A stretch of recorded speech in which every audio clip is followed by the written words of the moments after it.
그럼 지금부터 영상문화단지 개발 방향과 1단계 사업 계획에 대한 김만수 시장의 브리핑입니다. 우리 시가 갖고 있는 영상산업단지 개발 계획안의 세부적인 내용에 대해서 말씀을 드리고 설명을 드리고자 하는 자리입니다.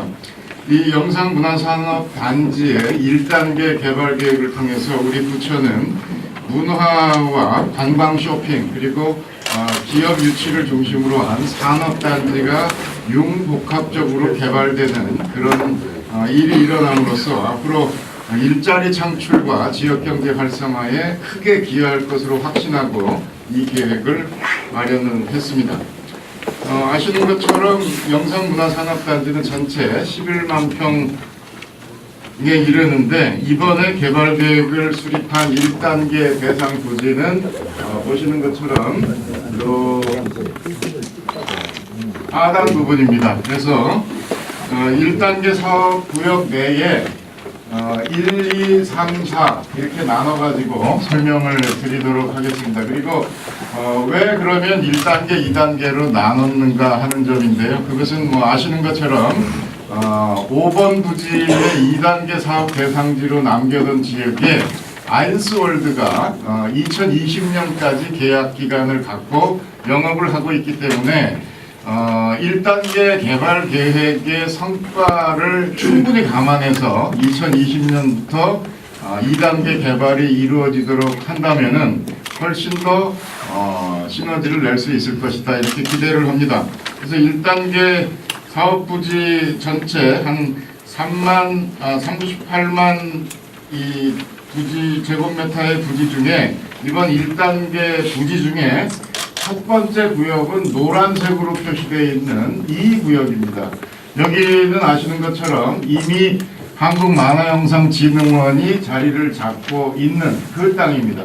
여기에 추가적으로 우리가 이 공공성에 있어가지고 만화와 웹툰의 전진기지로 이 영상단지의 개발의 핵심을 설정하는 것입니다. 그래서 추가적으로 우리가 글로벌 웹툰 센터라고 이렇게 잠정적으로 부르고 있습니다만 이런 건물을 우리가 집적화시킴으로써 웹툰의 세계화 전략적 전진 기지로 작용할 수 있을 것으로 기대를 하는 겁니다. 그래서 4월에 우리가 산둥성의 연태와 그동안 교류했던 성과물의 하나로 한국 웹툰 만화 영상 상설 전시관을 연태시에 오픈하게 되는데 그 이후 후속 교류 사업의 일환으로 한중 만화가들의 교류라든지 아니면 한국 웹툰의 중국 진출을 위한 상호 협력 사업들이 활발하게 일어날 텐데 그런 것을 공간적으로 담보하는 것을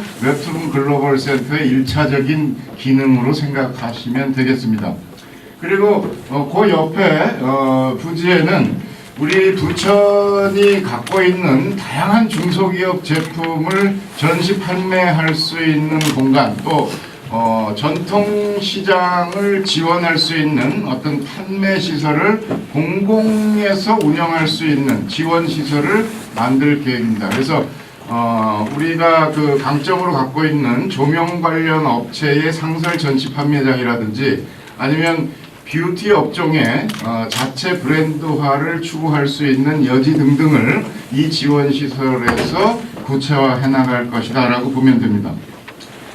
두 번째는 뭐 여러분 너무나 잘 아시는 것처럼 우선 협상 대상자로 선정된 신세계 컨소시움이 개발하는 이 백화점과 판매 시설과 또 면세점 등등이 자리 잡게 되는 상업단지 시설입니다. 이쪽에서 이제 우리 부천이 갖고 있는 여러 장점들을 문화적으로 상업시설과 결합함으로써 직접적으로는 유커라든지 아니면 국제적으로 한국을 방문하는 관광객들을 유치할 수 있는 그런 앵커 기능을 하는 시설로서 개발을 계획하고 있는 것입니다.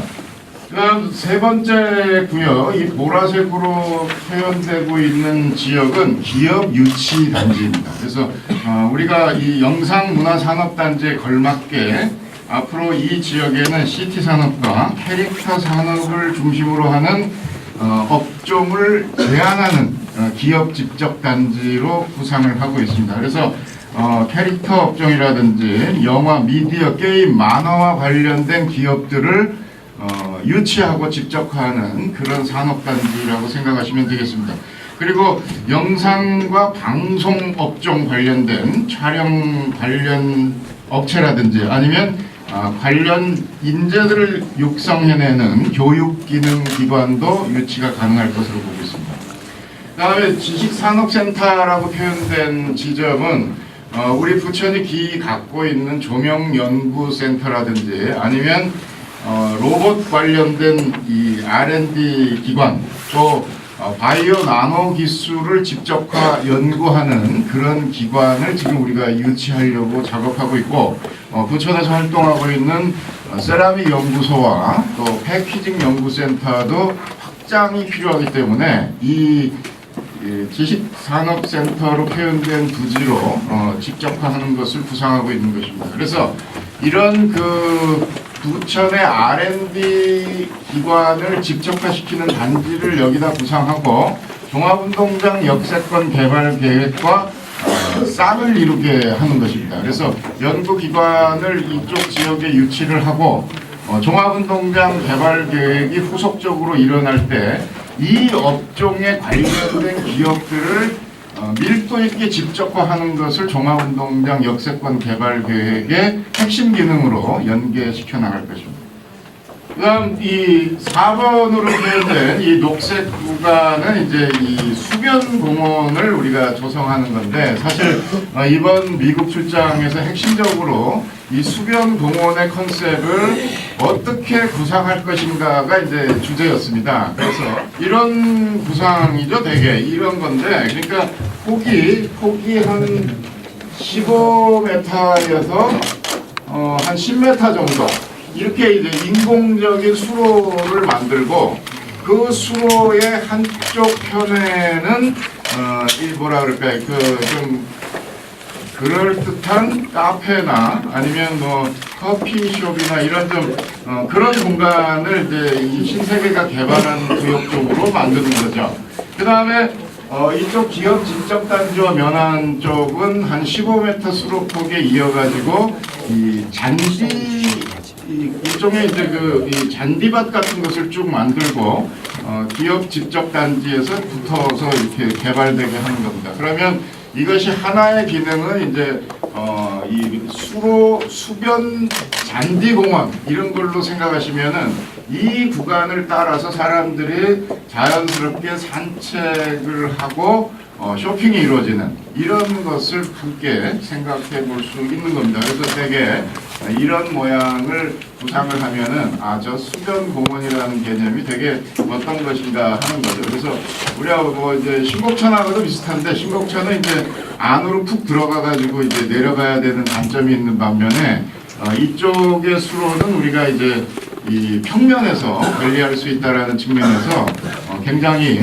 좋은 그 휴식 공간과 볼거리를 아울러서 제공할 수 있을 거다 이렇게 봅니다. 그래서 이 물은 호수공원과 연결되어서 대장동 하수 처리된 2급수 물을 공급하는 방식으로 수로가 개발될 수 있을 것으로 보고 있습니다.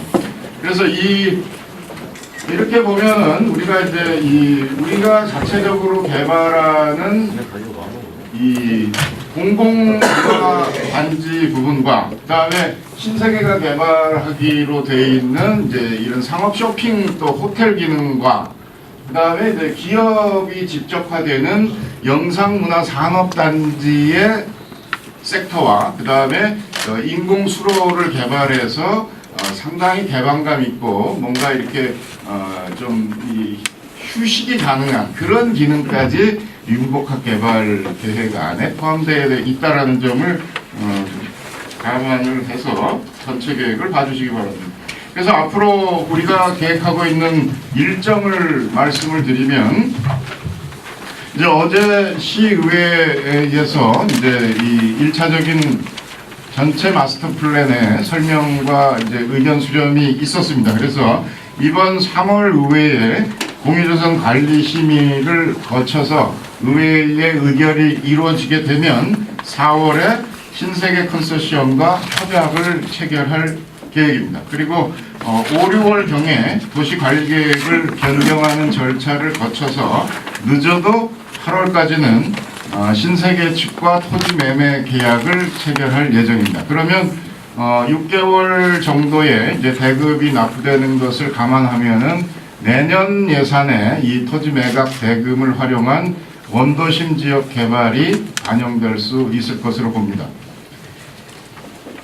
그리고 이제 동시에 이 신세계와의 매각 계약이 체결되면은 공유재산 이 관리 계획이 이제 의회에서 통과된다라는 걸 전제로 이 보라색 지역의 기업 유치를 위한 토지 분양이 동시에 이루어질 예정입니다. 이렇게 되면 신세계 측에서는 내년 6월경에는 착공할 수 있는 일정으로 파악하고 있습니다.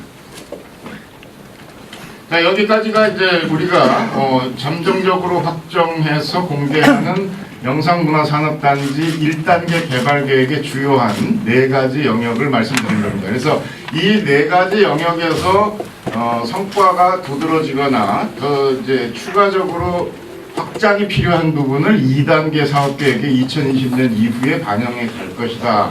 이렇게 보면은 대략 틀림이 없을 것 같습니다.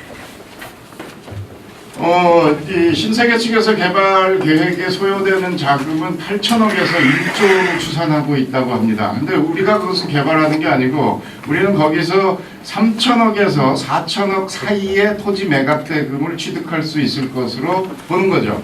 그러면 이제 이 돈이 들어가는 부분은 이 공공시설 부분에 투여돼야 되는 것들입니다. 전시 판매 시설을 이제 지어야 되지 않습니까? 그것을 신세계 측의 공공기여와 우리가 확보하는 토지 매각 대금을 가지고 이제 투여하면 되는 겁니다. 그리고 이 보라색 부분의 기업 유치 집적화 단지는 이것 역시도 적절하게 토지를 구획해서 기업 측에 매각하는 방식이 주로 될 것이기 때문에 우리 시가 별도로 조달해야 되는 사업비 부담은 뭐 거의 없다 이렇게 보면 됩니다. 그리고 나머지 이제 수로나 이런 것도 다 공공기여의 방식으로 개발 사업자 측에서 주로 부담하는 것이기 때문에 우리는 저기서 마련되는 3천억에서 4천억 가까운 토지 매각 대금을 구도심 지역의 주인공사업, 주차장과 공원 또 미매입된 도시계획 시설의 취득에 주로 투입할 계획입니다.